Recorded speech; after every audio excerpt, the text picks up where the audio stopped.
माँ भक्ति को प्रणाम, क्योंकि बिना माता भक्ति के कोई भी भगवान के किस कथा स्थल पर नहीं आ सकता।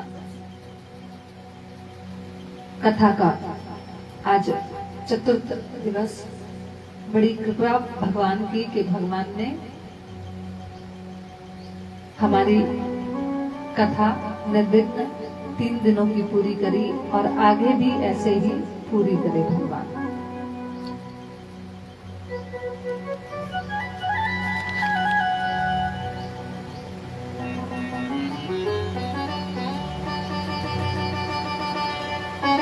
भगवान की कथा में आज आनंद घनश्याम आने वाले हैं। आज से कथा का आनंद भी कुछ और होगा, क्योंकि आज कथा में भगवान का प्रवेश हो जाएगा। आज हम पहले राम भगवान का जन्मोत्सव मनाएंगे, उसके बाद राधा जी का जन्मोत्सव मनाएंगे और फिर भगवान कृष्ण का जन्मोत्सव मनाएंगे। आज 3 दिन उत्सव मनाने के लिए हमें मिलेंगे।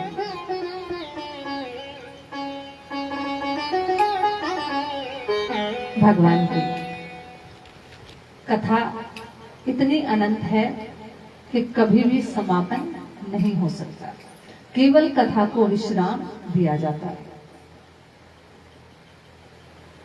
कथा आरंभ करने से पहले थोड़ा सा भगवान का भजन, क्योंकि बिना भगवान के गुणगान के आप कुछ भी कार्य संपन्न नहीं कर सकते।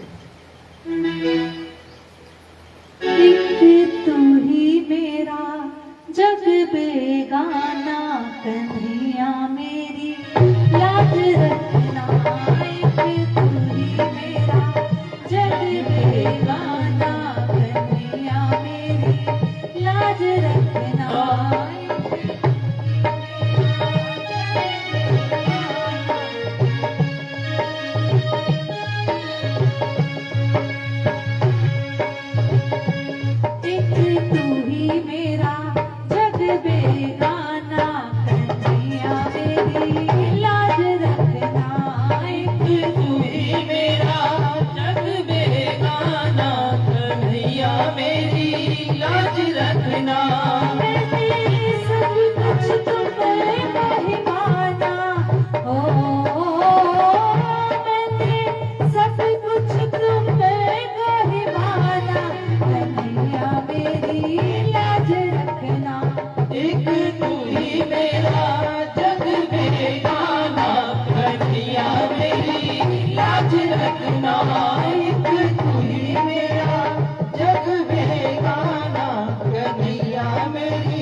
लाज रखना बल्कि मेरा जब से सारा कन्हैया मेरी लाज रखना। एक तू ही मेरा जग बेगाना, कन्हैया मेरी लाज रखना। एक तू ही मेरा जग बेगाना, कन्हैया मेरी लाज रखना। मैंने सब कुछ तुम्हें कहवाना हो, मैंने सब कुछ तुम्हें कहवाना, कन्हैया मेरी लाज रखना। एक तू ही मेरा जग बेगाना, कन्हैया मेरी लाज रखना।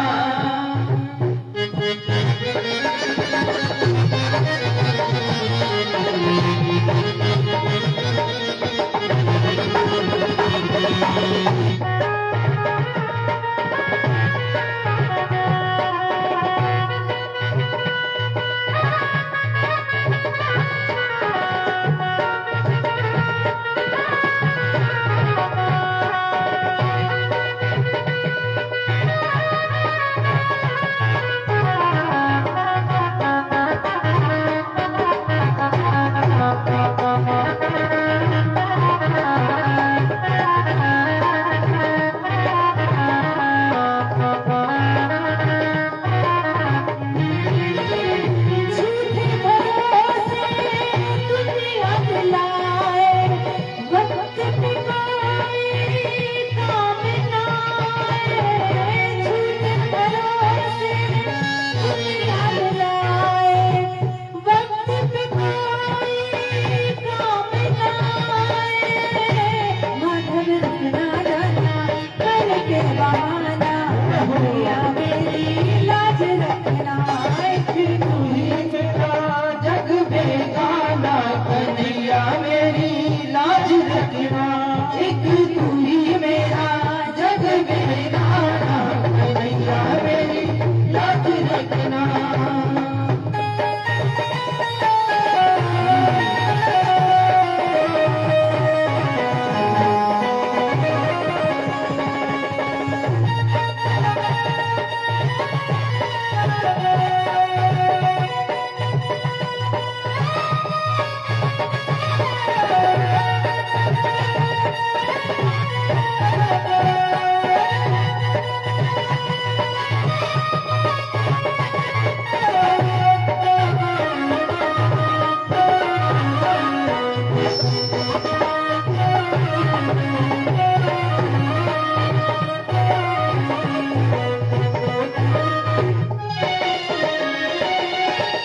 मोह माया का लोभ न देना, मुझको झूठा रोब न देना। मोह माया का लोभ न देना, मुझको झूठा रोब न देना। मेरे ऐबों से तू मुझको बचाना, कन्हैया मेरी लाज रखना। तू ही मेरा जग बेगाना, कन्हैया मेरी लाज रखना। तू ही मेरा जग बेगाना, कन्हैया मेरी लाज रखना। एक तू ही मेरा जग बेगाना, कन्हैया मेरी लाज रखना। मैंने सब कुछ तुम्हें कहवाना हो, मैंने सब कुछ तुम्हें कहवाना, कन्हैया मेरी लाज रखना। एक तू ही मेरा जग बेगाना,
रखना, एक तू ही मेरा जग में गाना, बलिया मेरी लाज रखना, एक तू ही मेरा जग में गाना, बलिया मेरी लाज रखना। बोलो भक्तवत्सल भगवान की जय। जय जय श्री राधे, जय जय श्री राधे, जय जय श्री राधे श्याम। बोले वृंदावन बिहारी लाल की जय। कल की कथा हमने सुनी जय श्री राम। कि राजा बलि के द्वार पर भगवान वामन आए और 3 पग पृथ्वी का संकल्प लेके पूरा संसार, पूरा ब्रह्मांड नाप लिया।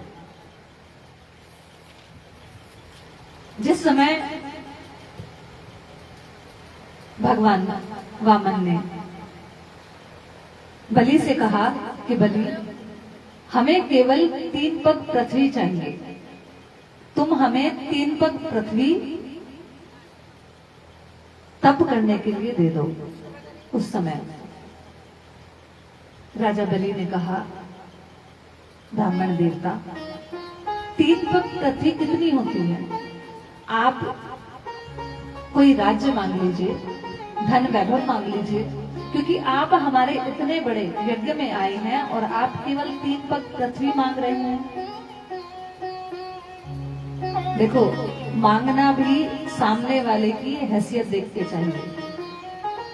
राजा बलि तीनों लोगों को जीत चुके हैं, अब उनसे कोई केवल 3 पग पृथ्वी मांगे तो ये तो उनके लिए बड़ी छोटी बात है। लेकिन वामन भगवान कहते हैं कि राजन, आप ज्यादा बढ़ चढ़ के बातें ना करें, संकल्प करें और हमें 3 पग पृथ्वी दे दें। शुक्राचार्य समझ जाते हैं कि ये भगवान विष्णु हैं। वो बलि को साइड में ले जाके समझाते हैं, बलि देखो, ये कोई बटुक नहीं, कोई ब्राह्मण नहीं, बल्कि ये तो भगवान विष्णु है जो छल से तुम्हारा सब कुछ हरने आए हैं। तुम इन्हें कुछ भी देने से इनकार कर दो। लेकिन बलि बड़े धर्मात्मा थे। एक बार अगर कोई याचक उनके दरवाजे पे आ गया तो जो मांगता है वही वो उसको दे देते हैं। बलि के जैसा दानवीर कोई और नहीं हुआ। शुक्राचार्य ने बहुत मना किया, लेकिन बलि नहीं माने और अपने गुरु की आज्ञा का उल्लंघन करके वामन भगवान को पृथ्वी दान में देने के लिए संकल्प करने के लिए आगे बढ़ चले। उसी समय शुक्राचार्य जी को क्रोध आया और उन्होंने बलि को श्राप दे दिया कि जा तू श्रीहीन हो जाएगा, लक्ष्मीहीन हो जाएगा। भगवान जैसा समय आना होता है वैसे ही बुद्धि हर लेते हैं। शुक्राचार्य की बुद्धि हर ली और शुक्राचार्य के द्वारा ही अपने शिष्य को श्राप दिलवा दिया कि तू श्रीहीन हो जाए। कोई भी कार्य भगवान अपने ऊपर नहीं लेते।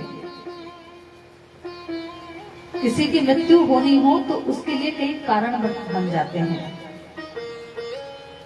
उससे क्या लगता है, अरे ये बात हो गई इसलिए बेचारे को परेशानी हुई और मृत्यु को प्राप्त हो गया। भगवान कभी अपने ऊपर नहीं लेते।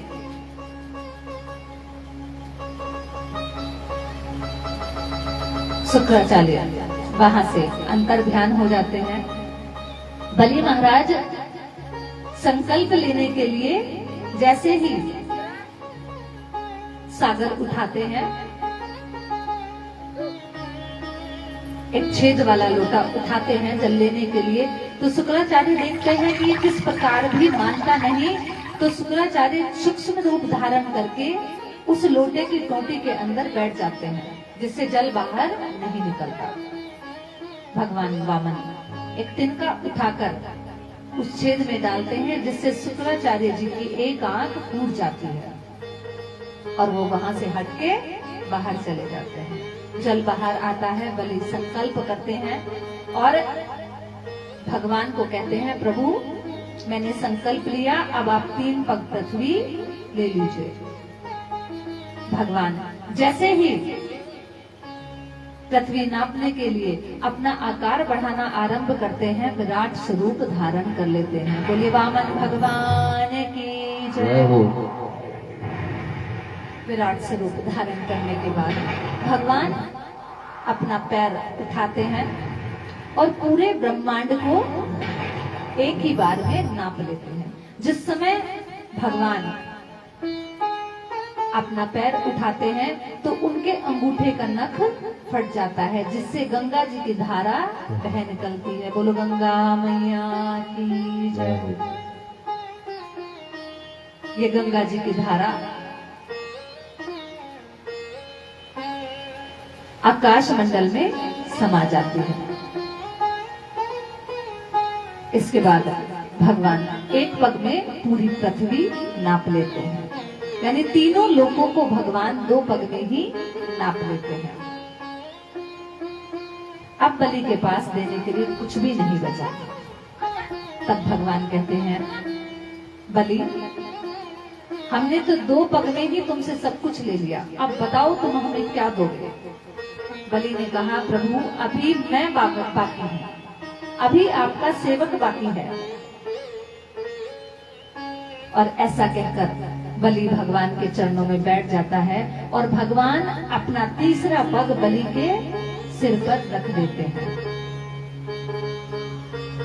इस प्रकार बलि भगवान को पाकर आज कृतकृत हो जाता है। भगवान बलि से कहते हैं, बलि मांगो, क्या मांगना चाहते हो? तुमने हमें प्रसन्न किया, तुम्हारे जैसा दानवीर न हुआ न कभी होगा। बलि कहता है, प्रभु जिसके सामने भगवान आ गए हों उसे किसी और वस्तु की क्या आवश्यकता है? आप देना चाहते हैं तो मुझे ऐसा वर दीजिए कि जब तक ये सृष्टि है तब तक आप मेरे सामने इसी रूप में विराजमान रहे, यानी जो वामन रूप आपने धारण किया है इसी सुंदर रूप में आप मेरे सामने विराजमान रहे। भगवान ने बलि को तथास्तु कह दिया। भगवान ने बलि से कहा, बलि हम तुम्हारी भक्ति से प्रसन्न हैं। ये 7वां मनवंतर चल रहा है, अगले 8वें मनवंतर में बलि तुम और तुम्हारी पत्नी विंध्यावली दोनों इंद्र और इंद्रानी होंगे। 14 मनु और उनके मनवंतर को मिलाकर एक कल्प बनता है, जो ब्रह्मा जी का एक दिन कहा जाता है। एक मनवंतर में 71 बार चतुर्युगी आती है। एक मनवंतर में 71 बार चतुर्युगी आती है, यानी 4 युग 71 बार एक मनवंतर में आते हैं।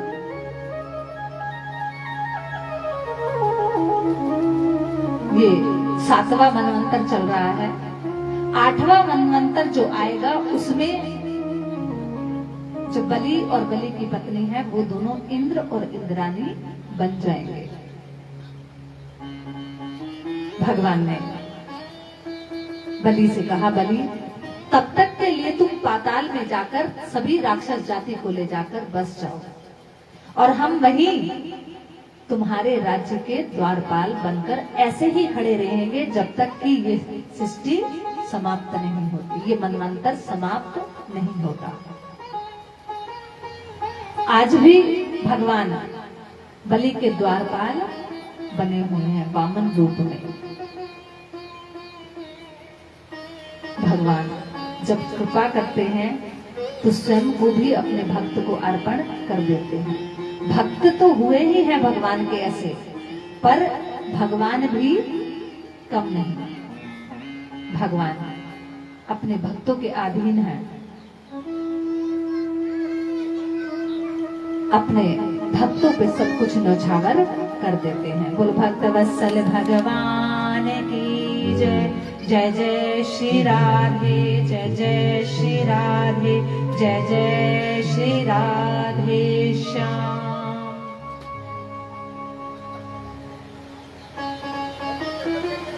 अब कथा आती है वैश्वत मनु के पुत्र सुधुम्न की। मनु महाराज के कोई संतान नहीं थी। जितने भी सूर्यवंश में राजा हुए, सबसे पहले वो संतान के लिए दुखी हुए और उनको कोई ना कोई यज्ञ अनुष्ठान कराना पड़ा, तब उसके बाद उनको संतान प्राप्ति हुई। मनु महाराज ने अपने कुल पुरोहित को बुलाकर उनसे अनुष्ठान कराया कि मुझे एक पुत्र चाहिए। इनकी पत्नी केवल दूध पीकर इस अनुष्ठान में अपने पति का सहयोग करती है और कामना करती है ईश्वर से कि ईश्वर मुझे पुत्र नहीं पुत्री चाहिए। अनुष्ठान पूर्ण हुआ और मनु महाराज की जो पत्नी है श्रद्धा, उनको पुत्र की जगह इला नाम की पुत्री प्राप्त हुई। महाराज ने जब देखा, सुना कि मेरे पुत्र की जगह पुत्री हुई है, तो वो अपने पुरोहित से प्रश्न करने लगे कि ऐसा क्यों हुआ। पुरोहित ने ज्ञान दृष्टि से देखा और कहा कि महाराज, आपकी पत्नी पुत्र नहीं बल्कि पुत्री चाहती थी, इसलिए आपको पुत्री की प्राप्ति हुई है। महाराज ने कुल पुरोहित से आग्रह किया कि मुझे पुत्र चाहिए, क्योंकि मुझे अपना वंश आगे बढ़ाना है।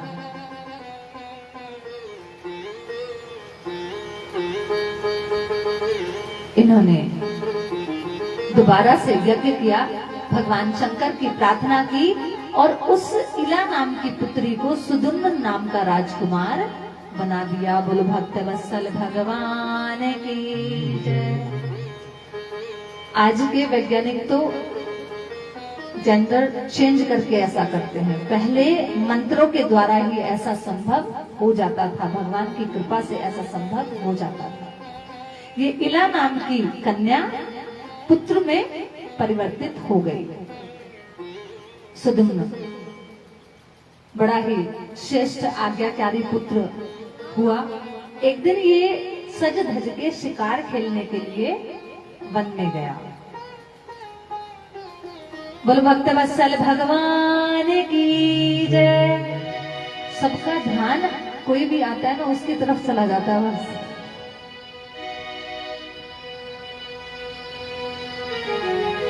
सुदुम्न शिकार खेलने के लिए वन में गए तो ये अंबिका माता के उस वन में जा पहुंचे जहां अंबिका माता और शंकर भगवान विहार करते हैं।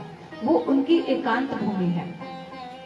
एक समय की बात है, एक समय भगवान शंकर और माता पार्वती एकांत में विहार कर रहे थे। उसी समय कुछ ऋषिगण भगवान शंकर और माता के दर्शन करने के लिए उस वन में प्रवेश कर जाते हैं। जहां माता स्नान कर रही होती हैं, माता ऋषियों को देखकर लज्जित हो जाती हैं और क्रोधित भी हो जाती हैं।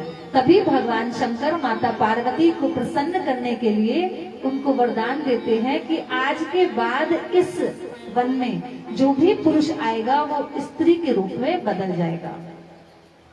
आज इसी वन में सुदुम्न आ पहुंचे। जब सुदुम्न इस वन में आए तो इस वन में प्रवेश करते ही वो फिर से स्त्री बन गए। सुदुम्न ने देखा कि मैं राजकुमार से राजकुमारी बन गया हूं। थोड़ी ही देर में सुदुम्न सब कुछ भूल गए और राजकुमारी की तरह व्यवहार करने लगे। इसी आश्रम में, इसी वन में एक आश्रम था बुद्ध का, जहां बुद्ध निवास करता था। ये सुदुम्न जो फिर से इला नाम की राजकुमारी बन गए हैं, सुंदर राजकुमारी, टहलती टहलती बुद्ध के आश्रम पर पहुंच गई। बुद्ध ने इसको देखा और इसको पाना चाहा। इसने भी बुद्ध को देखकर उसके ऊपर अपना मन न्यौछावर कर दिया और दोनों पति पत्नी की तरह से रहने लगे, जिससे इनको पुरुरवा नाम का एक पुत्र प्राप्त हुआ। पुत्र प्राप्त होने के बाद थोड़े दिन में ही सुदुम्न जो इला बने हुए हैं उन्हें याद आया कि मैं तो राजकुमार था। तुरंत उस वन से निकलकर ये अपने गुरु के पास पहुंचे और उनसे प्रार्थना की कि महाराज आप किसी भी प्रकार से मेरा ये वेश दोबारा से पुरुष का बना दीजिए। तब इनके पुरोहित इनके लिए अनुष्ठान करते हैं और इनको फिर से पुरुष बनाने के लिए भगवान शंकर को प्रसन्न करते हैं। भगवान शंकर इनको कहते हैं कि मैं तुम्हें केवल 1 महीने के लिए पुरुष और 1 महीने के लिए स्त्री बना सकता हूं। और भगवान वरदान देकर चले जाते हैं। इसके बाद सुदुम्न 1 महीना पुरुष बन के रहता है और अपने राज्य काज का भार संभालता है और 1 महीना स्त्री बनकर अपने घर में छुपा रहता है। लेकिन ऐसा कब तक संभव हो सकता है? अपने कुल पुरोहित को बुलाकर सुदुम्न दोबारा से अनुष्ठान कराते हैं और भगवान शंकर को प्रसन्न करते हैं। तो भगवान शंकर कहते हैं कि तुमने अपराध मां पार्वती का किया है, इसलिए तुम मां पार्वती की तपस्या करो, वो ही तुम्हें हमेशा के लिए पुरुष बना सकती है। सुदुम्न अपने गुरु के साथ मिलकर मां पार्वती को प्रसन्न करते हैं और मां पार्वती फिर से सुदुम्न को पुरुष रूप में हमेशा हमेशा के लिए बना देती हैं। बोलो भक्तवत्सल भगवान की जय। जय जय श्री राधे, जय जय श्री राधे, जय जय श्री राधे श्याम। सूर्यवंश में ही एक शरियाती नाम के राजा हुए, जिनकी सुकन्या नाम की बड़ी सुंदर पुत्री थी। एक दिन सुकन्या वन में विहार करने के लिए गई अपनी सखियों के साथ कि आज हम वन में जाकर क्रीड़ा करते हैं। वहीं चमन ऋषि का आश्रम था। चमन ऋषि तपस्या में लीन थे। उनके पूरे शरीर के ऊपर दीमक चढ़ चुकी थी, लेकिन आंखें जुगनू की तरह दीमक के ढेर से दिख रही थी। छोटी बालिका है, खेल खेल में ही तिनके उठाती है और चमन ऋषि का जो मिट्टी से ढका हुआ शरीर है दीमक की मिट्टी से, उसमें से जो जुगनू जैसी आंखें दिख रही हैं उनमें फोड़ देती है। जैसे ही तिनके से आंखें फूट जाती हैं तो आंखों से लहू बहने लगता है। अब बालिका डर जाती है, जाके अपने पिता से कहती है, पिताजी आज हम वन में खेलने के लिए गए थे अपनी सखियों के साथ, आज हमसे बड़ा अपराध बन गया। पिता पूछते हैं कैसा अपराध? कि पिताजी एक मिट्टी का ढेर था और उसमें से जुगनू जैसी कोई चीज चमक रही थी, हमने तिनका लेकर उसमें डाला तो उसमें से लहू बहने लगा। पिताजी समझ जाते हैं कि हो ना हो कोई अपराध बालिका से बन गया है। पिताजी बालिका को लेकर चमन ऋषि के पास आते हैं और मिट्टी के अंदर ढके हुए चमन ऋषि को तरह तरह से स्तुति कर कर रिझाने लगते हैं। चमन ऋषि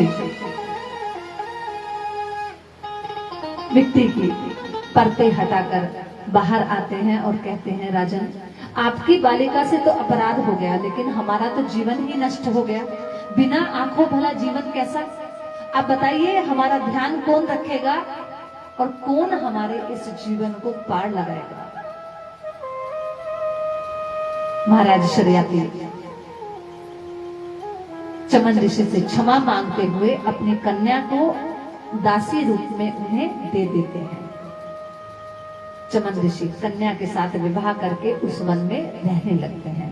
कन्या बहुत छोटी उम्र की है और चमन ऋषि बूढ़े हैं, हड्डियों का पिंजर ढेर सा लग गया है। अब तो चमन ऋषि देखते हैं कि ये बालिका है, इसने खेल खेल में हमारी आंखें फोड़ दी, पर इसके साथ हुआ तो बड़ा अन्याय है। हर कन्या का सपना होता है कि किसी सुंदर राजकुमार के साथ उसका विवाह हो। चमन ऋषि बड़े तपस्वी हैं पर बड़े क्रोधी भी हैं। कन्या जैसे तैसे उनके साथ अपना निर्वाह कर रही है, अपनी सेवा से उन्हें प्रसन्न करने की कोशिश करती है। एक दिन चमन ऋषि के आश्रम पर अश्वनी कुमार आते हैं, तो चमन ऋषि उनसे कहते हैं कि मैं जानता हूं आपको यज्ञ में भाग नहीं मिलता। अगर आप मेरे इस शरीर को अपनी दवाइयों के द्वारा, औषधियों के दोबारा से नवीन कर दोगे, मुझे जवान बना दोगे, तो मैं तुम्हें यज्ञ में भाग दिलवाने लग जाऊंगा। चमन ऋषि और अश्वनी कुमार में बात हुई और अश्वनी कुमार चमन ऋषि को दोबारा से नवीन करने के लिए तैयार हो गए। वही उन्होंने एक कुंड सरोवर बनाया और चमन ऋषि से कहा, आप हमारे साथ इसमें स्नान कीजिए।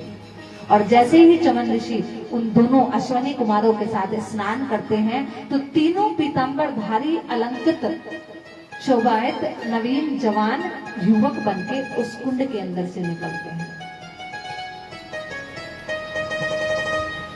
कन्या वहां पर आती है और अपने पति को पहचान नहीं पाती। तब वह अश्वनी कुमारों से प्रार्थना करती है कि आप तीनों एक जैसे दिख रहे हैं, मैं अपने पति को पहचान नहीं पाती, लेकिन मैं धर्मपरायण स्त्री हूं, इसलिए आप कृपा करके मेरे पति को उनके रूप में मुझे पहचान दीजिए, क्योंकि मैं अपने पति के अलावा किसी और के साथ नहीं रह सकती। अश्वनी कुमार उनकी भक्ति से, उनकी पति निष्ठा से प्रसन्न हो जाते हैं और चमन ऋषि को बता देते हैं कि ये सुकुमार तुम्हारे पति चमन है। इसके बाद अश्वनी कुमार चले जाते हैं और चमन ऋषि अपने तप से अश्वनी कुमारों को हवन में भाग दिलवाने लग जाते हैं।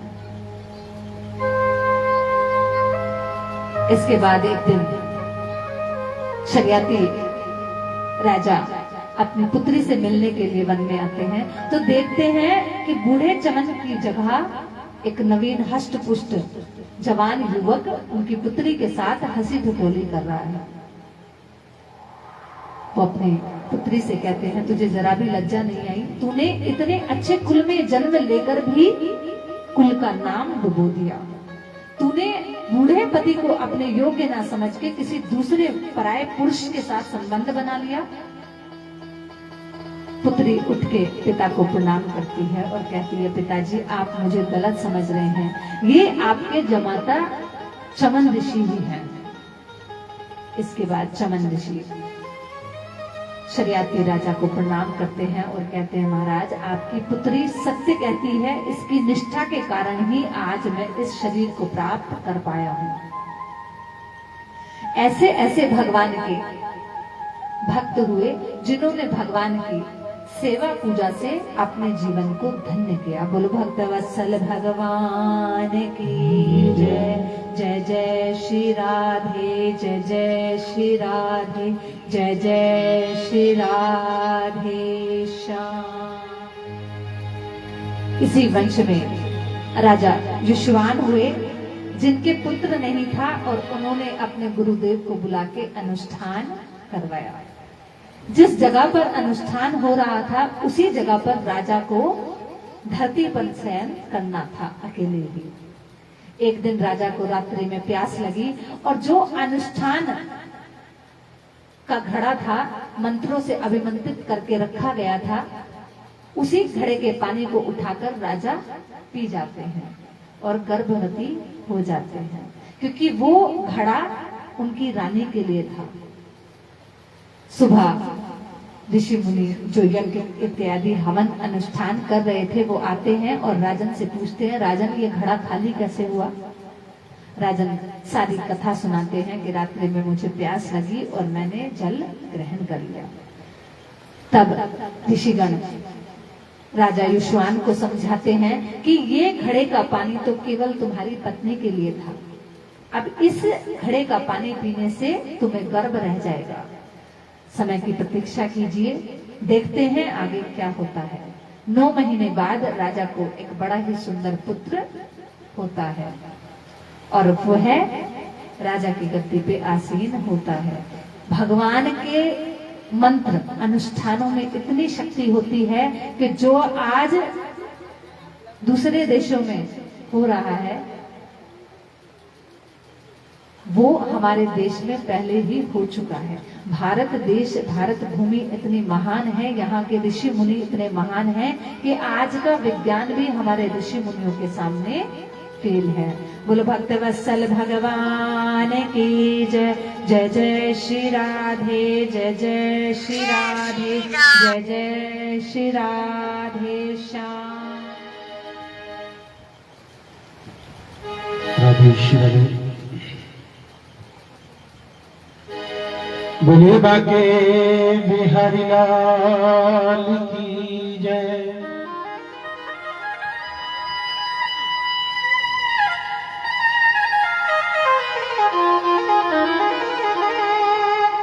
के मंदिर में रहते हो भगवान,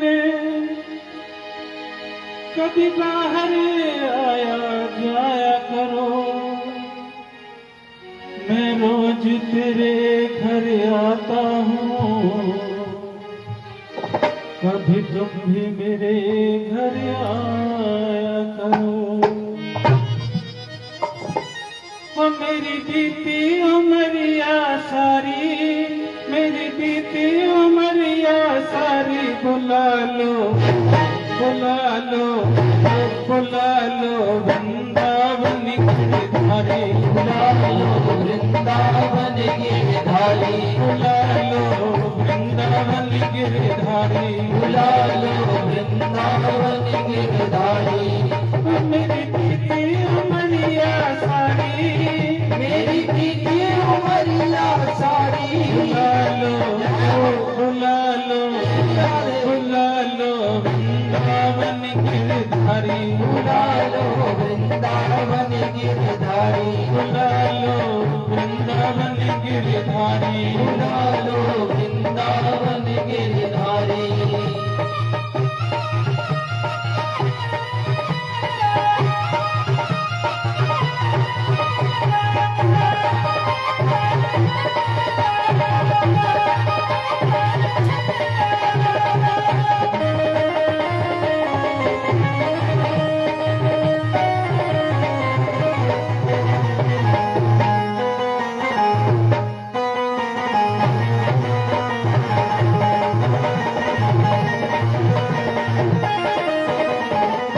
ममता ने डाला घेरा, ममता ने डाला घेरा, ना कोई सूझे रस्ता तेरा, ना कोई सूझे रस्ता तेरा।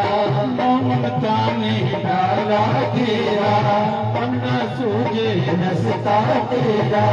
दीन दयाल पकड़ लो भैया, दीन दयाल पकड़ लो भैया, दीन दयाल पकड़ लो भैया, बलियास बिहारी बुला लो बुला लो बुला लो वृंदावन गिरधारी, बुला लो वृंदावन गिरधारी, बुला लो वृंदावन गिरधारी, बुला लो वृंदावन गिरधारी।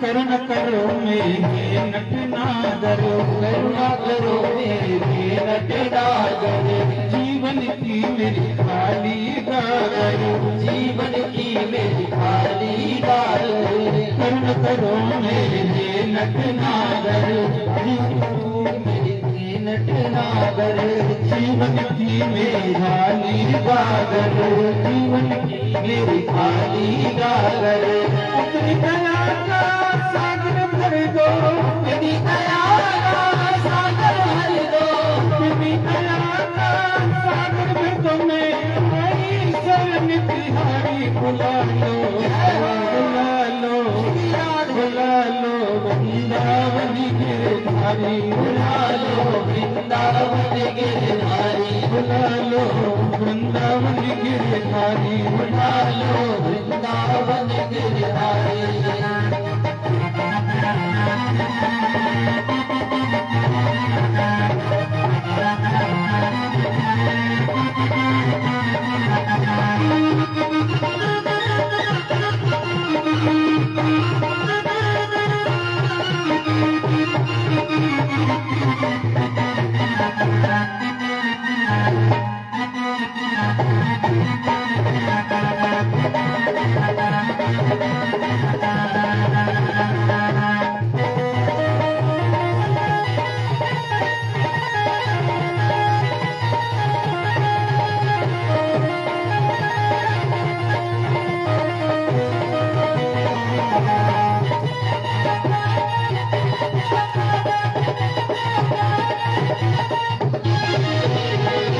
करुणा करो मेरे नटनागर, करुणा करो मेरे नटनागर, जीवन की मेरी खाली गागर, जीवन की मेरी खाली गागर, अपनी दया का सागर भर दो, अपनी दया सागर भर दो, अपनी दया का सागर भर दो, मैं आई शरण तिहारी बुला लो, बुला लो, बुला लो वृंदावन गिरधारी, बुला लो वृंदावन गिरधारी, बुला लो वृंदावन गिरधारी, बुला लो वृंदावन गिरधारी, बुला लो वृंदावन गिरधारी, बुला लो वृंदावन गिरधारी, बुला लो वृंदावन गिरधारी। बोले बाके बिहारी लाल की जय। जय जय श्री राधे, जय जय श्री राधे, जय जय श्री राधे श्याम। बोले वृंदावन बिहारी लाल की जय।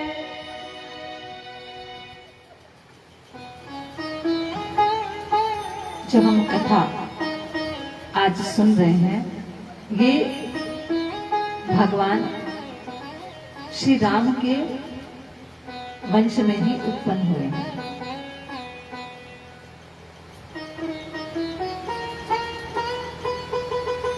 इसी वंश में, सूर्य वंश में ही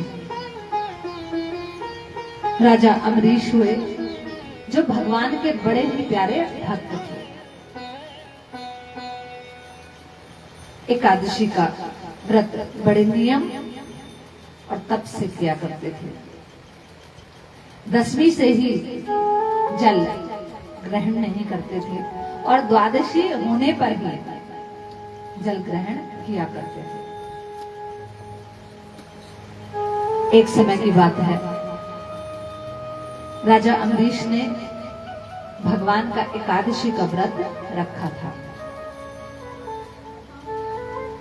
राजा द्वादशी के दिन सुबह स्नान इत्यादि से निवृत्त होकर भोजन करने ही जा रहे थे कि दुर्वासा ऋषि उनके पास आ गए।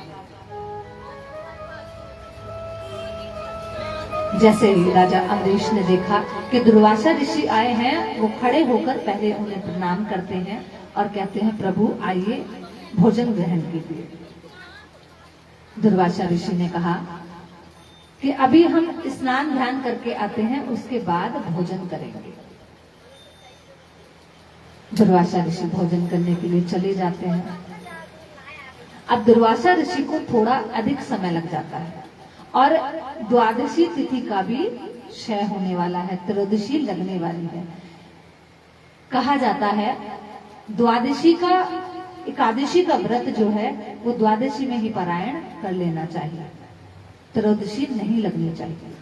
कभी अगर द्वादशी, त्रयोदशी और एकादशी एक साथ लगती हैं एक एक घड़ी में, तो वह बड़ा पुण्यदायी होता है। उसका व्रत चतुर्थी में खुलता है। तीनों तिथियां एक साथ अगर स्पर्श करते हुए मिल जाएं तो वह बड़ा पुण्यशाली व्रत माना जाता है। लेकिन अगर द्वादशी तिथि और एकादशी तिथि अलग अलग दिन पड़ रही हैं तो द्वादशी तिथि में ही एकादशी का व्रत खोलना चाहिए।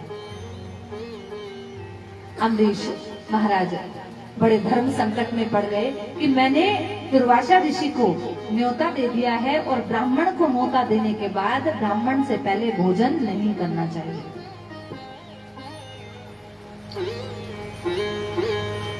कभी भी अगर आप किसी ब्राह्मण को न्योते तो उससे पहले ना घर में खाएं और ना किसी को खाने दें।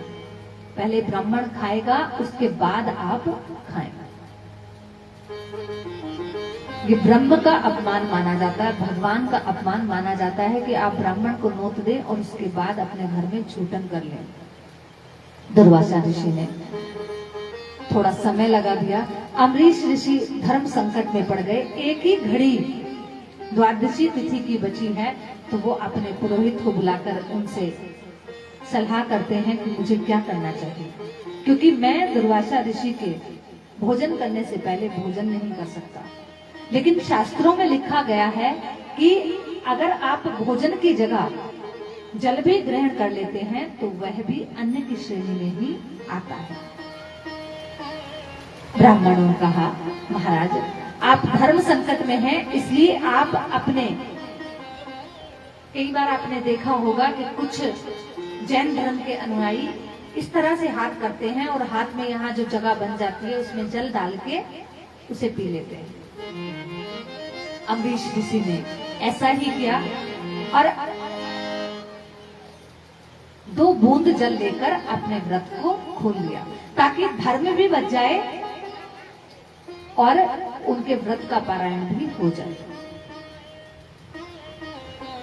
दुर्वासा ऋषि आए, उन्होंने देखा कि अम्बरीश ऋषि ने अपने व्रत का पारायण कर लिया और वो क्रोधित हो गए कि तुमने ब्राह्मण को नोत कर और उसको खिलाए बिना ही भोजन कर लिया। अम्बरीश ऋषि ने बहुत समझाने की कोशिश की लेकिन दुर्वासा जी नहीं माने और दुर्वासा जी अम्बरीश ऋषि को श्राप देने के लिए जल हाथ में ले लेते हैं। इतने में ही भगवान क्रोधित हो जाते हैं, क्योंकि जब भक्त के ऊपर संकट आता है तो भगवान स्वयं दौड़े दौड़े चले आते हैं।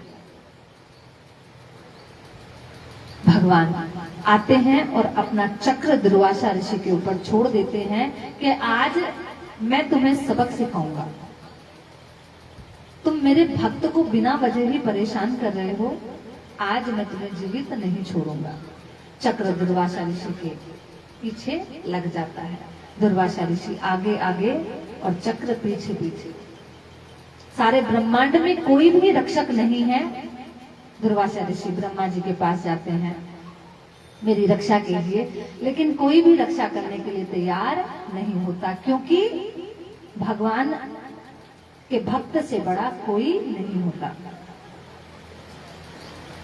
अब तो दुर्वासा ऋषि भगवान विष्णु की शरण में जाते हैं और कहते हैं, प्रभु मुझे क्षमा कीजिए, मुझसे गलती हो गई, मुझे क्षमा कीजिए, मैं आपके भक्त को पहचान नहीं पाया।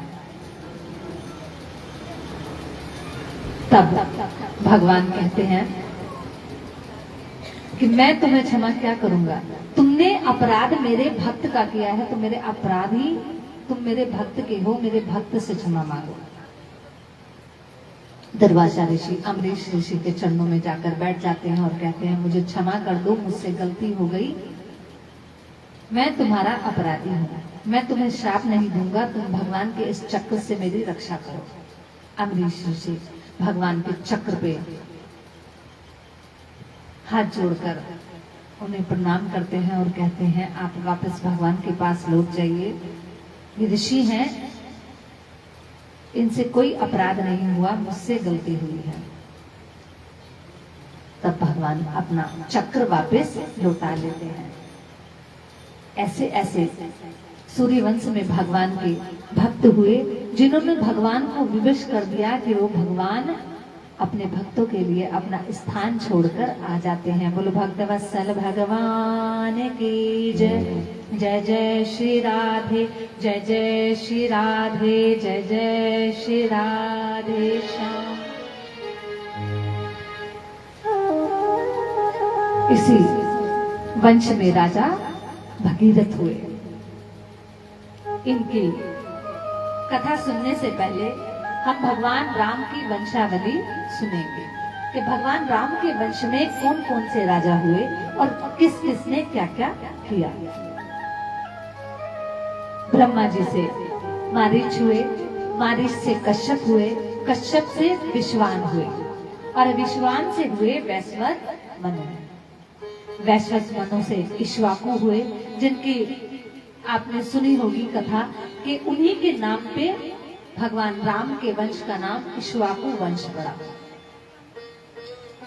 इक्ष्वाकु के कुशी हुए, कुशी के विकुशी हुए और विकुशी के हुए बाण, बाण के अरण्य हुए, अरण्य के पृथु, पृथु के त्रिकशु, त्रिशंकु और त्रिकंशु के हुए धुंधुमान, धुंधुमान के युष्वान हुए, युष्वान के मानधाता हुए, मानधाता के सुसंधि, सुसंधि के ध्रुव संधि और ध्रुव संधि जी के हुए भरत, भरत जी के असित, असित के सगर, जिन राजा सगर की कथा आपने सुनी, इनकी 2 स्त्रियां थी, 1 से 60,000 पुत्र हुए।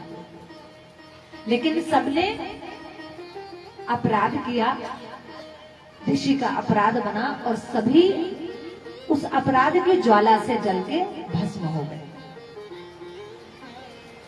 इसके बाद इन्हीं राजा की दूसरी पत्नी से असमंजस हुए, असमंजस के अंशुमान हुए, अंशुमान के दिलीप और दिलीप के हुए राजा भगीरथ, जिन्होंने गंगा जी को पृथ्वी पे लाने में मदद की। भगीरथ के ककुत्स हुए, कुकुत्स के हुए राजा रघु, जिनके नाम पे आगे चल के इसका नाम रघुकुल पड़ा। रघुकुल, रघु के हुए प्रबद्ध, प्रबद्ध के सशंख और सकंस के सुदर्शन, सुदर्शन के अग्निवर्ण, अग्निवर्ण के शिशिर, शिशिर के मरु और मरु के प्रशुशक, प्रशुशक के अमरीश, अमरीश के नहु, नहु के ययाति, ययाति के नाभाग और नाभाग के हुए अज और राजा अज के घर में हुए महाराज दशरथ, जिन्होंने 4 पुत्रों को जन्म दिया, राजा राम, राजा भरत, राजा लक्ष्मण और राजा शत्रुघ्न। अब श्री राम के हुए लवकुश, भरत के हुए सुताक्ष और पुष्कर, शत्रुघ्न के हुए सुबाहु शत्रुघाती और लक्ष्मण के हुए धर्मकेतु और अंगद।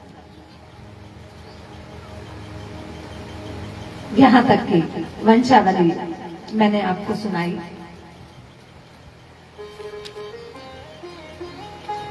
भगीरथ महाराज अंशुमान के परपुत्र हैं। राजा अंशुमान ने गंगा जी को धरती पर लाने की कामना से बड़ा तप किया, लेकिन वो इसमें विफल रहे और मृत्यु को प्राप्त हो गए। अंशुमान के पुत्र हुए दिलीप, जिन्होंने अपने पिता से भी बढ़ के तपस्या गंगा जी को पृथ्वी पे लाने के लिए की, लेकिन ये भी अपने कार्य में विफल रहे और ये भी भगवान को प्यारे हो गए। दिलीप के पुत्र हुए राजा भगीरथ, जिन्होंने अपने पिता और अपने दादा की तरह तपस्या की और ये गंगा जी को पृथ्वी पर लाने में सफल रहे। इन्होंने भगवान शंकर को प्रसन्न करके उनको मनाया ताकि वो गंगा जी का वेग अपनी जटाओं में संभाल सके, क्योंकि पृथ्वी पर गंगा जी सीधे अगर गिरती तो पृथ्वी नष्ट हो जाती। जब गंगा जी प्रसन्न हुई तो गंगा जी ने कहा कि भगीरथ, मैं तुम्हारे कहने से, तुम्हारे तप से प्रसन्न हूँ, मैं पृथ्वी पर अवश्य आ जाऊंगी, लेकिन तुम्हें पहले भगवान शंकर को प्रसन्न करना होगा ताकि भगवान शंकर मेरा बेग अपनी जटाओं में संभाल सके। भगीरथ ने भगवान शंकर का तप किया, भगवान प्रसन्न हुए और मान गए कि तुम गंगा जी का आवाहन करो, मैं गंगा जी को पहले अपने शीश पे धारण कर लूंगा। भगवान अपनी जटाएं खोलकर खड़े हो जाते हैं। गंगा जी जैसे ही पृथ्वी पर गिरने वाली होती हैं, भगवान अपनी जटाओं में गंगा जी को बांध देते हैं और इसके बाद गंगा जी पृथ्वी पर गिरती हैं। गोमुख जो लोग गए हैं उन्होंने वहां दर्शन किया होगा। वहीं से गंगा जी पृथ्वी पर गिरती हुई कई धाराओं में विभक्त हो जाती हैं और पृथ्वी पर फैल जाती हैं। बोलो गंगा मैया की जय। जय जय श्री राधे, जय जय श्री राधे, जय जय श्री राधे श्याम।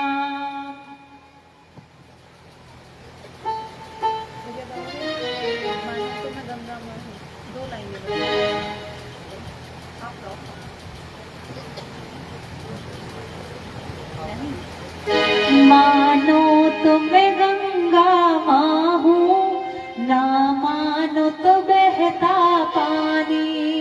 मानो तुम गंगा माँ हो, ना मानो तो बहता पानी। मानो तुम गंगा माँ हो, ना मानो तो बहता पानी। मानो तुम गंगा माँ हो, मानो तो बहता पानी। मानो तुम गंगा माँ हो, ना मानो तो बहता पानी।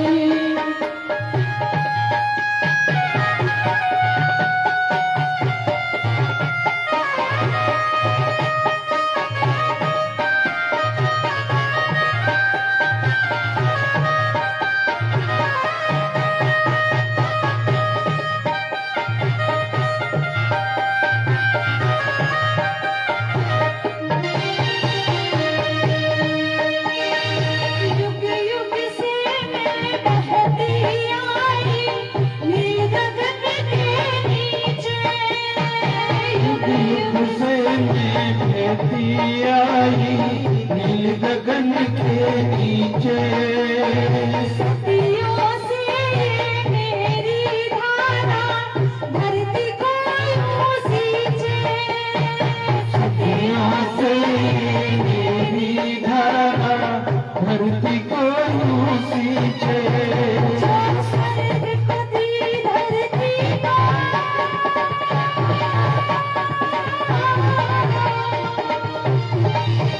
जो स्वर्ग ने दी धरती को, लहू प्यार की वही निशानी। मानो तुम गंगा माँ हो, ना मानो तो बहता पानी। मानो तुम गंगा माँ हो, ना मानो तो बहता पानी।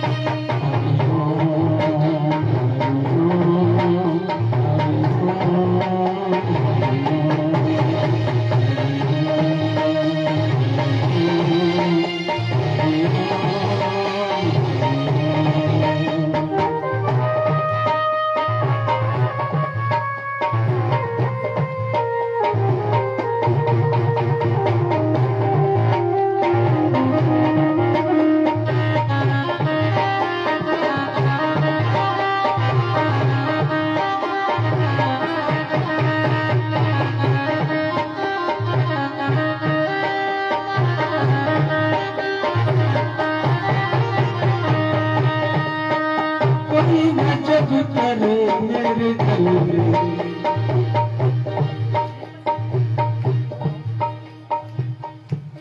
बोलो भक्त वत्सल भगवान की जय। जय जय श्री राधे, जय जय श्री राधे, जय जय श्री राधे श्याम। बोलो गंगा महारानी की जय, बोले भगीरथ महाराज की जय।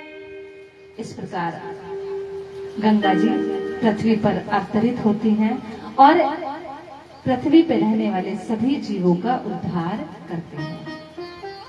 जिस समय गंगा जी पृथ्वी पर आई तो उन्होंने भगवान शंकर से कहा, प्रभु मैं पृथ्वी पर आ तो जाऊंगी, लेकिन जो लोग पाप कर करके मुझ में धोएंगे, फिर मैं उन पापों को कहाँ छोड़ूंगी।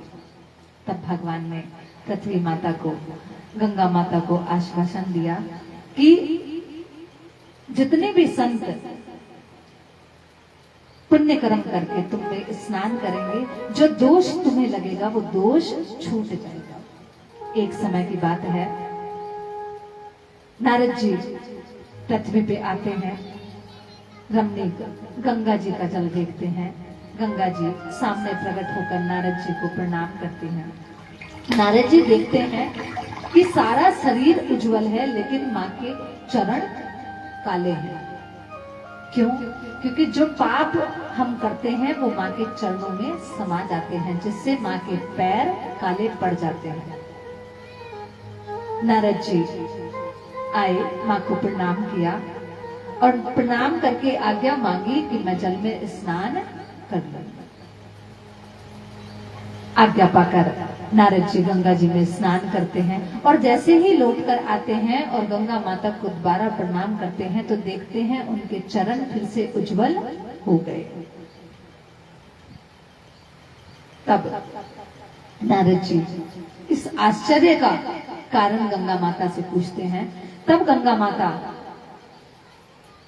नारद जी को कहती है, नारद जी मैंने भगवान से वरदान प्राप्त किया है कि जो लोग अपने पापों को दूर करने के लिए मुझ में स्नान करते हैं वो उनके पाप मेरे पैरों पर आ जाते हैं, लेकिन जैसे ही कोई संत आकर गंगा जी में स्नान करेगा तो मेरे पाप, जो पैर मेरे काले पड़ गए हैं पापों से, वो भी शुद्ध हो जाएंगे।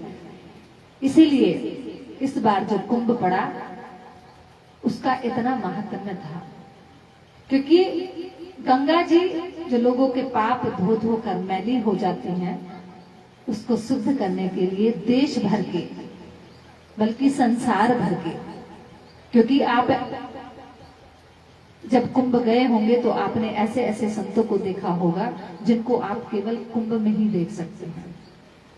वो संत गंगा जी में नित्य स्नान करते हैं, जिससे गंगा जी के सारे पाप नष्ट हो जाते हैं और फिर उस निर्मल जल में हमें स्नान करने का मौका मिलता है, जिससे हमारे जीवन के पाप भी नष्ट होते हैं और हमारे दुख भी दूर हो जाते हैं। एक घटना जो अभी अभी हुई, हैदराबाद में एक विमान क्रैश हो गया। आपने देखा उसमें कितना चमत्कार हुआ है। एक व्यक्ति जिसका जीवन था वो सुरक्षित बच गया और वहां कुछ सामान के बीच में भगवत गीता भी मिली कि सब कुछ नष्ट हो गया लेकिन भगवत गीता नष्ट नहीं हुई। इसका क्या मतलब निकालते हैं आप? क्या समझते हैं? इसका मतलब है कि भगवान आज भी साक्षात हमारे बीच विराजमान है। हमारे पापों का, हमारे पुण्यों का फल होता है जो हमें भोगना पड़ता है। भगवान दिखाना चाहते हैं कि जीव जिसने पूरा प्रयास किया अपने आप को बचाने का, लेकिन वो काल के मुख से बच नहीं पाया, लेकिन भगवान की एक पुस्तक जिसमें भगवान के मुख से निकला हुआ ज्ञान लिखा हुआ है वो बच जाती है। इसका अर्थ यही है कि ईश्वर दिखाना चाहते हैं कि केवल एक परम शक्ति भगवान है, उनके आगे कोई नहीं है। एक और वीडियो देखा जिसमें एक लड़की ट्रैफिक में फंस के बच जाती है, यानी उसकी मृत्यु इस प्रकार नहीं लिखी थी। जो हुआ बड़ा दुख है, लेकिन इन चीजों से सीख मिलती है कि कभी भी ऐसा कोई गलत कार्य नहीं करना चाहिए। कुछ लोग इतना समझाने के बाद भी, इतना कहने के बाद भी अपने गलत कर्म नहीं छोड़ते। जब तुम दूसरे जीवों को जला के, मार के खाओगे तो एक दिन स्थिति हमारे साथ भी वो आएगी। मनुष्य सबसे बड़ा ज्ञानवान और विवेकवान व्यक्ति है, लेकिन उसके बाद भी विवेक छोड़कर कार्य करता है। कितना दुख हो रहा था वीडियो देखकर, कैसे लोग जले हुए थे, कितने जीव मारे गए, जिनका कोई दोष नहीं था वो मारे गए। अभी 2 दिन पहले केदारनाथ में घटना हुई। केदारनाथ जाते हैं, भगवान के दरबार में जाते हो और आप लोगों से केवल एक जीव का स्वाद नहीं छोड़ा जाता। जो लोग प्याज लहसुन के लिए बड़ा तर्क वितर्क करते हैं, मंदिरों में जाएंगे और जाके बाहर मैगी खाएंगे। मैगी के मसाले में प्याज लहसुन नहीं होता है। कम से कम भगवान के दर्शन करने जाओ, भगवान से मिलने जाओ, तब तो ये चीजें छोड़ दो। जो हमारे भगवान को अर्पण नहीं होता उसे हम क्यों खाते हैं? आप कभी बिना प्याज की सब्जी बना के देखना, आपको सब्जी का वास्तविक स्वाद पता चलेगा। और जब आप किसी चीज में प्याज और लहसुन डाल देते हो तो केवल आपको प्याज लहसुन का स्वाद आता है, उस सब्जी का वास्तविक स्वाद नहीं आता। किसी ने रामायण का पाठ कराया, नवान पढ़ाया, 9 दिन का पाठ, और वो आके कहती हैं किसी कारणवश उनके ऊपर ऐसी विपदा थी कि रोजाना पाठ करने के बाद भी उनके पाठ को 11 दिन हो गए। 9 दिन में नहीं समाप्त होके 11 दिन हो गए। तो वो कहती हैं कि खाना खाने में मजा नहीं आ रहा है, मतलब बिना प्याज लहसुन की सब्जी खा रहे हैं तो उसमें मजा नहीं आ रहा है। जल्दी से पाठ समाप्त करो ताकि घर में अच्छा सा खाना बन सके। यानी प्याज लहसुन इतना ज्यादा अच्छा है कि उसके बिना तुम्हें स्वाद ही नहीं आता। कैसा जीव हो गया है, आप जो कुछ भी खाते हैं उसका स्वाद केवल जिह्वा तक रहता है, नीचे उतरने के बाद क्या पेट उसका स्वाद बता पाता है? सब कुछ बनना भिष्टा है। कितना भी आप अच्छा खाएं, कितना भी स्वादिष्ट खाएं, जीभ से नीचे उतरने के बाद उसका कोई स्वाद नहीं है। जो जलीय पदार्थ होगा वो जितना आपके शरीर को आवश्यकता है आपके शरीर में रह जाएगा और बाकी मूत्र के द्वारा बाहर निकल जाएगा। और जो आप अन्न खाते हैं, अन्न या जो भी कोई सामान आप खाते हैं, जितना आपके शरीर को जरूरत है उतना शरीर में रह के बाकी भिष्टा के द्वारा बाहर निकल जाएगा।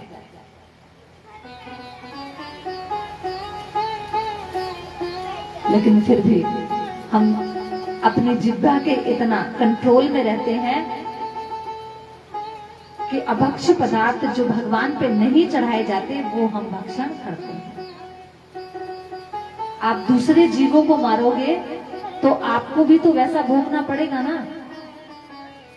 इसलिए कभी भी जीवों की हत्या करके नहीं खाना चाहिए जो लोग गलत पदार्थ खाते हैं।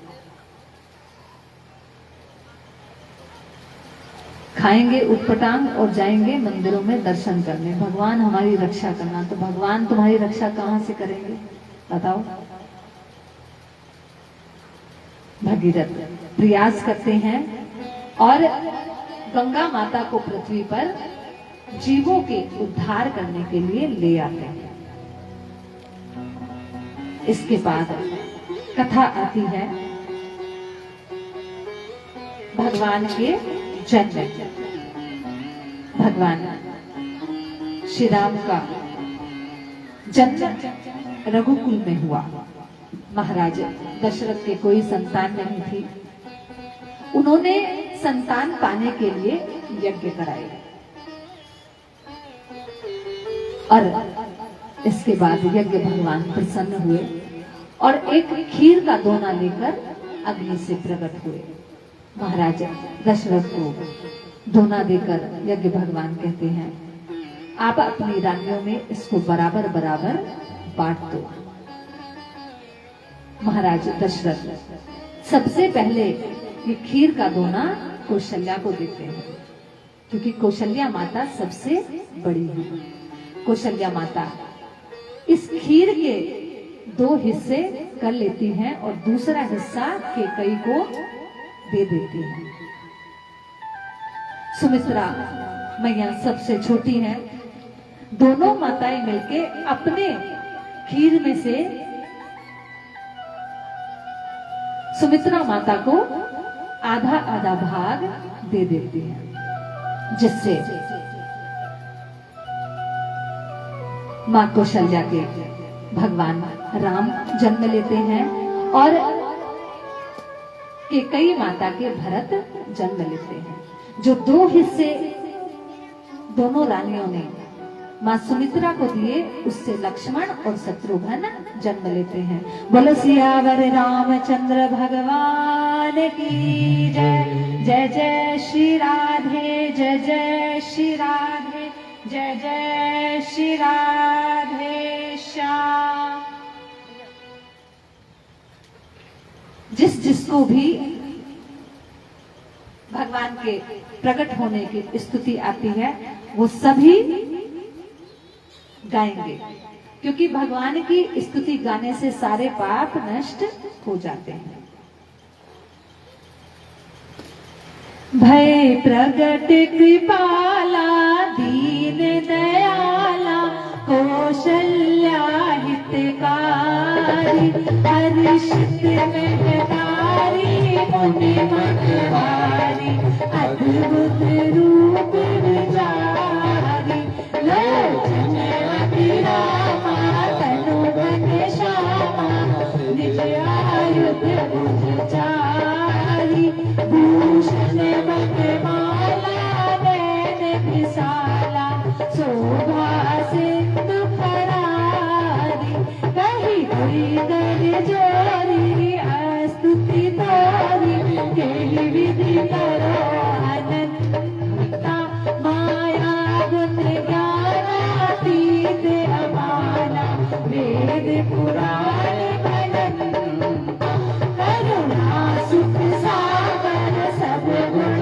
आगर जय गावहि सुखी संता सो अमृत लागी जन अनुरागी भयो प्रकट श्री कंता ब्रह्मांड निकाया निर्मित माया रोम गति मन उर सोवासी उपहासी सुनत धीर मति उपजा जब ज्ञाना प्रभु मुस्काना चरित बहु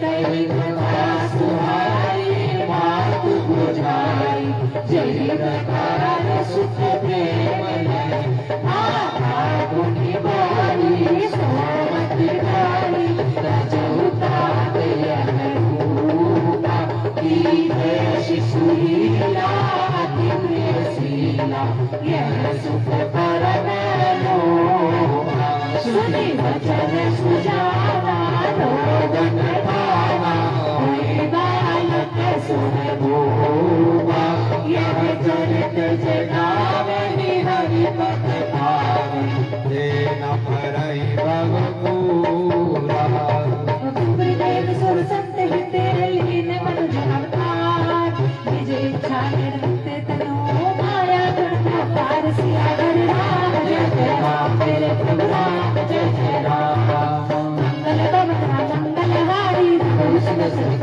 जन बिहारी। बोलिए श्री रामचंद्र भगवान की जय। बोले भक्त वत्सल भगवान की जय। जय जय श्री राधे, जय जय श्री राधे, जय जय श्री राधे श्याम।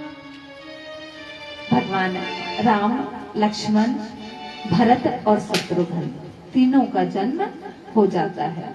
इसके बाद भगवान दशरथ का महल किलकारियों से गूंज उठता है।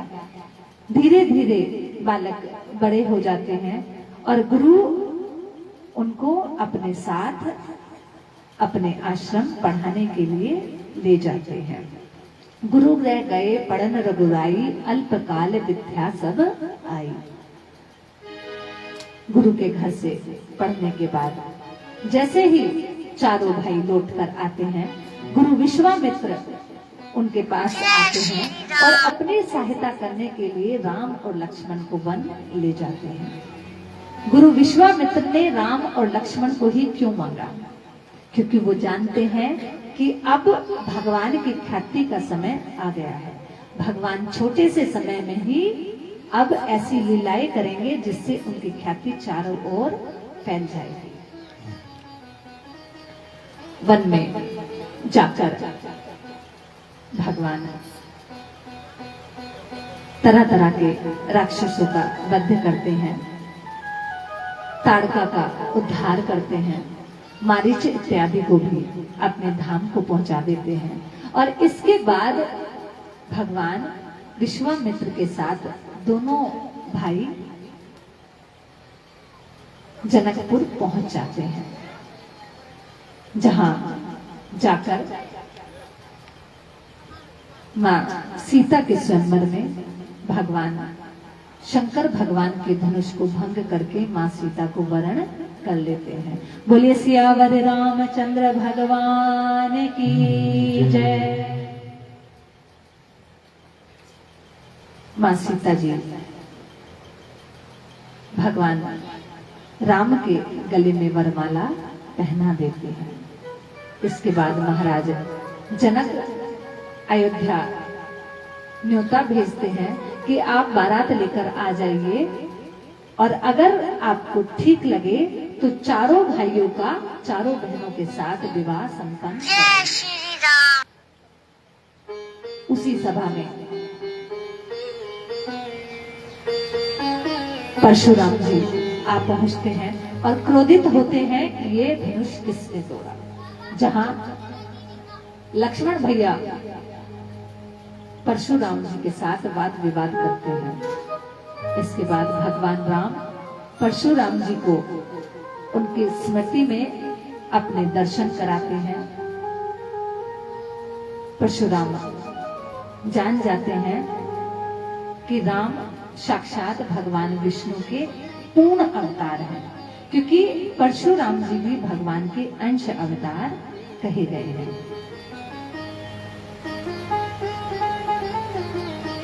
इसके बाद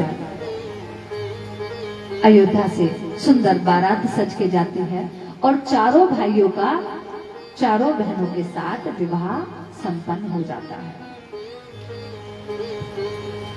4 बहू और 4 बेटे जब घर आते हैं तो तीनों माता फूली नहीं समाती, आदर सत्कार करती हैं। सभी माताएं सीता जी को कुछ ना कुछ भेंट देती हैं, लेकिन कौशल्या माता कनक भवन और राम जी को भी सीता माता को सौंप देती हैं और कहती हैं कि मेरे पास इसके अलावा तेरे योग्य कुछ नहीं।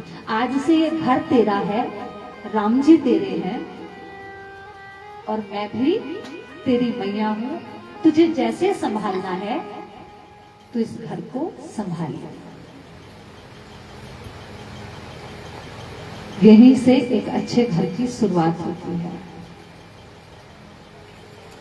मां सीता बड़े प्रेम से राम जी के साथ और इस घर में मर्यादा से रहते हैं। आज समय आ पहुंचा कि राजा दशरथ ने तय किया कि राम सबसे बड़े हैं तो राम का राज्य अभिषेक कर दिया जाए।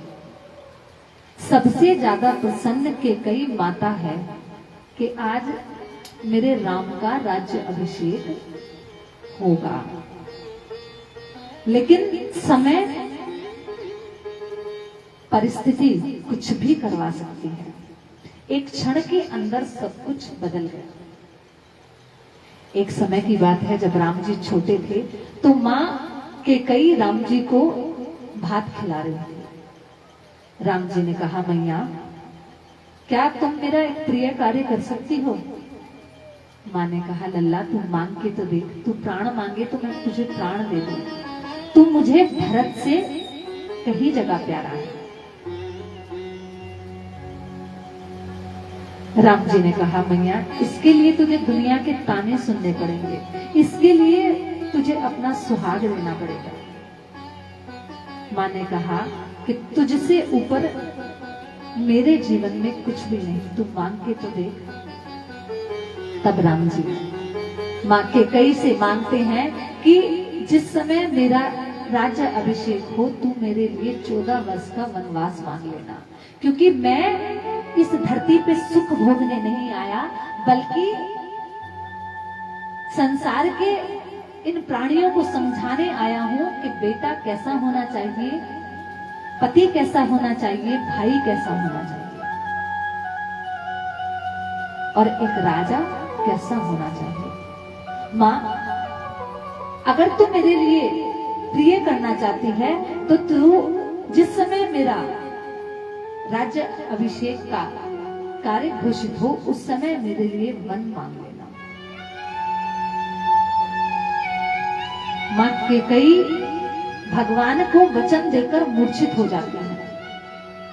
आज के समय में कोई भी अपनी पुत्री का नाम कैकेयी रखना नहीं चाहता, क्योंकि सब उनको गलत समझते हैं, लेकिन उनके जैसा चरित्र ना हुआ और ना कभी होगा। जिस स्त्री ने अपने चरित्र पे दाग लेकर भगवान का नाम ऊंचा किया, वो सर्व पूज्य होनी चाहिए कि नहीं होनी चाहिए। लेकिन सभी इस तरह की व्याख्या करते हैं कि देखो, सौतेली माँ कैकेयी जैसी होती है, लेकिन हर जगह सौतेली माँ भी गलत नहीं होती। केवल आपका नजरिया है कि आप किस नजरिए से देखते हो। आज वही समय आ पहुंचा, भगवान ने सरस्वती माता से प्रार्थना की कि आप मंथरा की जिह्वा पर जाकर निवास करें और मंथरा से मेरी मां का हृदय परिवर्तित कराया। माया से भगवान ने प्रार्थना की कि मां कैकेयी का मन बदल दो, नहीं तो वो किसी भी कारण मुझे मन नहीं जाने देगी। भगवान की आज्ञा पाकर सरस्वती माता मंथरा की जिह्वा पर विराजमान हो जाती है और मंथरा कैकेयी के कान भर देती है, और माया से प्रभावित होकर कैकेयी मैया भगवान दशरथ से अपने दोनों वर आज मांग लेती है कि पहला वर मुझे ये दो कि मेरा बेटा राज्य गद्दी, राज्य सिंहासन पर बैठे, और दूसरा वर मुझे ये दो कि राम को 14 वर्ष का वनवास हो जाएगा। आप कल्पना भी नहीं कर सकते उस दुख की जो कैकेयी माता ने अपनी जिह्वा से ये शब्द कहते हुए झेला होगा। जो माँ अपने प्राणों से ज्यादा राम को प्रेम करती है, वो आज राम के लिए 14 वर्ष का वनवास मांग रही है। अगर कैकेयी भगवान के लिए 14 वर्ष का वनवास न मांगती तो भगवान राम ही रहते, कभी पुरुषोत्तम श्री राम न बन पाते, और ना ही इस पृथ्वी से दुष्टों का संहार संभव हो पाता। पृथ्वी दुष्टों के भार से दबकर ही समाप्त हो जाती है। माँ कैकेयी भगवान के लिए वनवास मांगती है, और भगवान माँ सीता और लक्ष्मण को अपने साथ लेकर वन में प्रस्थान कर जाते हैं। बोल भक्तवत्सल भगवान की जय। जय जय श्री राधे, जय जय श्री राधे, जय जय श्री राधे श्याम। वन में जाकर जैसा कि सबने कथा सुनी की है, भगवान सीता माता और लक्ष्मण के साथ काफी समय व्यतीत करते हैं। इसके बाद सुफनका आती है। सुफनका कौन है? जिस दिन सुफनका के पति को रावण ने मारा था, उसने उसी दिन प्रण कर लिया था कि जब तक मैं तेरा सर्वनाश ना कर दूं, मैं तेरे साथ रहूंगी और मैं जीवित रहूंगी। जैसे ही भगवान राम को सुफनका देखती है, वो उनके पास आती है और विवाह का प्रस्ताव रखती है। भगवान लक्ष्मण के पास भेजते हैं, लक्ष्मण राम के पास भेजते हैं, और इस प्रक्रिया में सुफनका को क्रोध आ जाता है और वो माँ सीता के ऊपर झपट जाती है, क्योंकि वो इस सब का कारण माँ सीता को समझती है। और इसके बाद भगवान के इशारे पर लक्ष्मण सुफनका के नाक कान काट देते हैं, जिसके बाद खरदूषण मारे जाते हैं और रावण तपस्वी का भेष धरकर आता है और मां सीता को हर के ले जाता है। इस सारी प्रक्रिया से पहले वन में एक घटना घटती है जो किसी को भी पता नहीं, यहां तक कि लक्ष्मण को भी पता नहीं। क्या होती है? भगवान राम मां सीता जी से कहते हैं कि सीते, अब जिस कार्य के लिए हम वन आए हैं वो कार्य की घड़ी आ पहुंची है। तब तक तुम यज्ञ नारायण भगवान के साथ चली जाओ और अपना प्रतिबिंब यहाँ छोड़ जाओ, क्योंकि अब जो घटना होने वाली है, अगर तुम यहाँ रहोगी तो वो घटना संभव नहीं है, क्योंकि माँ सीता जी साक्षात जगत जननी लक्ष्मी है। अगर रावण माँ सीता को हाथ भी लगाता तो वह जलकर भस्म हो जाता। इसीलिए भगवान माँ सीता जी को अग्निदेव को सौंप देते हैं और माँ का प्रतिबिंब अपने साथ रखते हैं। उसी प्रतिबिंब को रावण हर के ले जाता है। इसके बाद भगवान रावण के ऊपर चढ़ाई करते हैं और रावण को मार के माँ सीता को वापस ले आते हैं और उसके बाद अपनी प्रजा का पुत्र की तरह पालन करते हैं। जहां भगवान ने यह दिखाया कि एक राजा का पुत्र होने के बाद, एक राजा की सुकोमल पुत्री होने के बाद भी परिस्थिति एक दिन ऐसा दिखा सकती है, तुम्हें वनवास जाना पड़ सकता है। और उसमें भी चाहते तो राम जी कह सकते थे कि मैं वन नहीं जाऊंगा, लेकिन ये सब कुछ प्रभु की माया थी। माया का रचाया हुआ ही स्वांग था जो भगवान ने रचाया और सबको ये दिखाया कि एक पुत्र का क्या धर्म होता है। अगर पिता ने कहा कि वन जाओ तो वो वन चले गए, चाहे बेशक वहां जाके उन्हें कोई भी दुख उठाना पड़ा हो। इस प्रकार भगवान राम ने पुरुषोत्तम श्री राम बनके दुनिया को बहुत सारे पाठ पढ़ाए। भागवत जी मरना सिखाती है। परीक्षित महाराज मरने ही तो जा रहे हैं, कि हमें मरने से पहले क्या तैयारी करनी चाहिए ये भागवत जी सिखाते हैं, और हमें जीना कैसे चाहिए ये रामायण जी सिखाते हैं। रामायण का प्रत्येक किरदार आपको जीवन जीना सिखाता है। भरत राम जी के सौतेले भाई हैं, उनको राजगद्दी मिलने वाली है, लेकिन उसके बाद भी वो राजगद्दी पे लात मार देते हैं।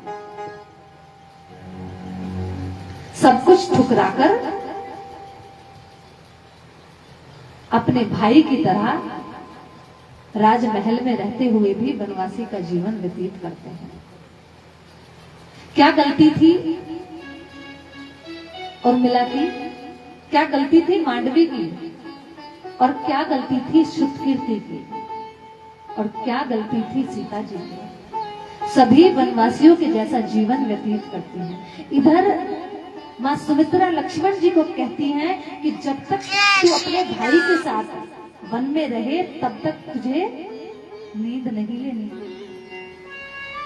इधर लक्ष्मण की पत्नी भी एक टकटकी लगाए 14 वर्षों तक नींद नहीं लेती।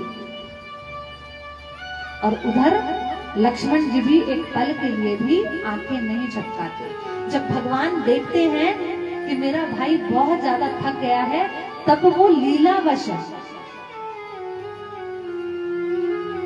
लक्ष्मण जी को शक्ति का प्रहार कराते हैं, जिससे कि वो थोड़ी निद्रा ले सके, और अपनी गोद में लीलावश लक्ष्मण जी को सुलाते हैं। हमारे ऋषि मुनियों ने, हमारे भगवान ने हमें स्वयं धरती पे आके मनुष्य होके समझाया कि व्यक्ति को जीवन जीना कैसे चाहिए, और हम छोटी छोटी बातों पे हार जाते हैं, अपने जीवन को निराश कर लेते हैं। हमारे ग्रंथ हमें जीना मरना सब कुछ सिखाते हैं। किस तरह परिवार में रहना चाहिए, किस तरह से हमें सबके साथ व्यवहार करना चाहिए, ये हमारे ग्रंथ हमें सिखाते हैं। इसलिए अपने ग्रंथों का आदर करना चाहिए। जिसके भी घर में ग्रंथ हैं उनका पूजन करना चाहिए और उन्हें पढ़ना अवश्य चाहिए। चाहे आपको कितना भी याद हो, हनुमान चालीसा आपको चाहे कितनी भी याद हो, लेकिन तब भी आपको उसे पुस्तक में से देख के बोलना है, क्योंकि अगर आप बिना देखे पढ़ते हैं तो ये पुस्तक का निरादर होता है। आपके घर में जो ग्रंथ रखा है ये उसका निरादर होता है। हमेशा पुस्तक में से देख के ही आपको भगवान का भजन करना चाहिए। जो भी पाठ करें वो देख के करें, चाहे आपको याद हो या ना हो। इससे उस ग्रंथ का सम्मान होता है, उसका पूजन होता है। बोलो भक्तवत्सल भगवान की जय। जय जय श्री राधे, जय जय श्री राधे, जय जय श्री राधे श्याम।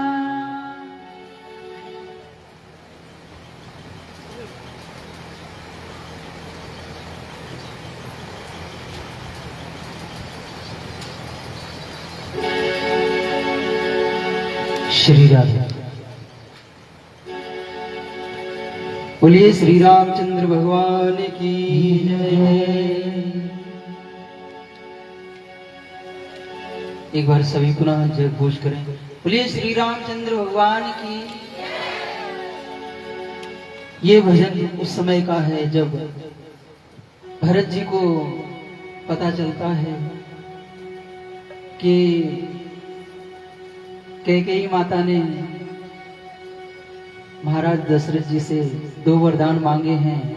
एक में प्रभु श्री राम जी को वनवास, और एक में मेरे लिए पूरा राज्य मांग लिया है। तो बहुत ही क्रोधित होते हैं, अपनी मैया से अनेक प्रकार से अनेक अपशब्द कहते हैं, वाद विवाद होता है। आइए उसी समय का ये भजन है। भरत जी किस प्रकार अपनी मैया से कहते हैं। ओ मैया तेने काठानी मन में, राम सिया भेज दयरी मन में, राम सिया भेज दयरी मन में।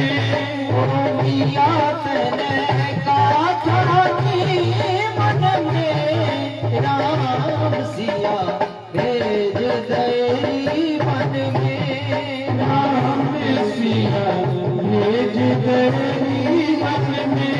ओ हठी तेने काठानी मन में, राम सिया भेज दयरी मन में, राम सिया भेज दयरी मन में।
सिया भेज गई वन में।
बोलिए श्री रामचंद्र भगवान की जय।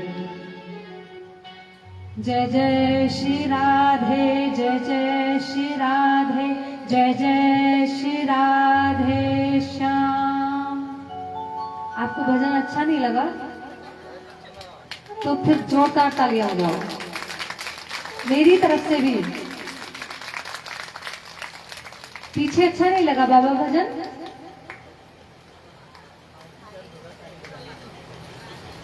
एक बार जोर से जयकारा लगाओ, जय जय श्री राधे, जय जय श्री राधे। जय जय श्री राधे। पता है यहाँ ज्यादा बड़े बुजुर्ग हैं, इसलिए मेरा ज्यादा बोलना अच्छा नहीं है, पर राधे राधे बोल लिया करो, अच्छी राह मिल जाएगी। क्योंकि समय तो आप जानते ही हो कैसा है। बहुत बढ़िया, भैया ने बहुत अच्छा भजन गाया, बड़ा आनंद आया। अब कथा में आगे चलते हैं, क्योंकि भगवान कृष्ण के जन्म की घड़ी नजदीक आ रही है। लेकिन जैसा कि मैंने कहा था कि कल हम श्री राधिका जी का जन्म उत्सव भी मनाएंगे, इसीलिए राधे राधे तो बोलना पड़ेगा। राधे राधे। राधा जी का जन्म कैसे हुआ, राधा जी कौन है, ध्यान से सुनो। क्या जरूरी बातें हो रही है उनमें, पूछना पीछे। जय जय श्री राधे। आपको आज के बाद राधा जी के बारे में कोई भी गलत बोले ना, तुरंत से कान पकड़ लेना। पहले कथा सुनो। जिस समय समुद्र मंथन हो रहा था और भगवान मोहिनी रूप धारण करते हैं, तो मोहिनी इतनी सुंदर थी, इतनी सुंदर थी कि सब उसको देख के कामाक्ष हो गए। सबने उसको कामनी के रूप में पाना चाहा, लेकिन एक सूर्य भगवान ऐसे थे जिन्होंने उनको देख के पुत्री के रूप में पाना चाहा, और उन्होंने मन ही मन ये सोचा कि काश इतनी सुंदर मेरी पुत्री हो। तब भगवान ने सूर्य देवता को तथास्तु कहा, क्योंकि भगवान अपने आगे के जन्म के लिए अभी से भूमिका बना रहे थे। हनुमान जी का जन्म कैसे हुआ? जिस समय मोहिनी के रूप को देखकर सब मोहित हो गए, वहां भगवान शंकर भी मोहिनी रूप पे मोहित हो गए और उनके पीछे पीछे दौड़ने लगे। दौड़ते दौड़ते भगवान का तेज पृथ्वी पर गिर गया, जिसको सभी देवताओं ने एकत्रित करके अंजनी माता जो तपस्या कर रही थी, उनके कान के द्वारा उनके गर्भ में सुरक्षित कर दिया कि जब भगवान का जन्म होना होगा उस समय अंजनी के गर्भ से भगवान का ये अंश जन्म लेगा। उसी समय भगवान ने सूर्य देवता को आशीर्वाद दिया और तथास्तु कहा कि एक दिन जब मैं कृष्ण रूप में ब्रज में जन्म लूंगा तो मैं तुम्हारे घर बेटी बनकर कृष्ण से पहले जन्म लूंगा। अब भगवान के जन्म से पहले ही सूर्य देवता विश्वभानु के रूप में ब्रज में उपस्थित है। जितने भी देवी देवता थे भगवान के जन्म से पहले ही वो सब ब्रज में आकर बस जाते हैं। जितना भी पेड़ पौधा, जितनी माटी, रज, पहाड़, जो कुछ है वो सब देवता है। ब्रज भूमि कोई अलग से धरती नहीं है, वो देवों की बसाई हुई एक ऐसी नगरी है जहां देवता निवास करते हैं। जिस पर्वत पे राधिका जी निवास करती हैं, यानी बरसाने का जो पर्वत है वो साक्षात ब्रह्मा जी हैं। ब्रह्मा जी ने अपनी पीठ पर राधिका रानी को धारण किया है, और जिस पर नंद बाबा ने अपना भवन बनाया वो साक्षात शंकर जी हैं। जो नंद भवन का पर्वत है, रास्ता जा रहा है ऊपर के लिए, जो पर्वत है वो साक्षात शंकर जी है। शंकर जी भगवान को अपनी पीठ पर धारण करते हैं, और ऐसे ही भगवान विष्णु गिरिराज के रूप में वहां विराजते हैं। साक्षात भगवान विष्णु गिरिराज रूप में ब्रज में निवास करते हैं। समय आया, यहां सभी देवता बड़े दुखित हैं और भगवान विष्णु के पास जाते हैं। प्रभु, कंस और अनेकों अनेक राक्षस पृथ्वी को अपने भार से दबा रहे हैं, चारों तरफ त्राही त्राही मची हुई है, आप ब्रज में आने की कृपा करें, आप कृष्ण रूप में जन्म लेने की कृपा करें।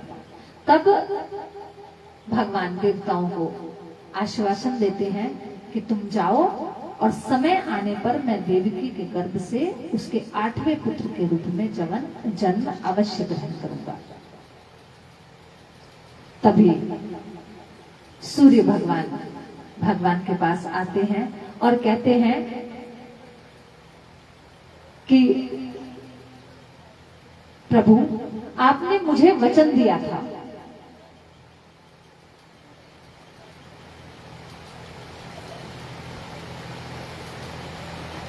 जय जय श्री राधे। किसने किसको वचन दिया था? आगे बैठी हो, बताओ किसने किसको वचन दिया था? कथा में सबसे आगे बैठी है और ध्यान राधा में, दूसरे के कारण अपना भी ध्यान छूट जाता है। भगवान ने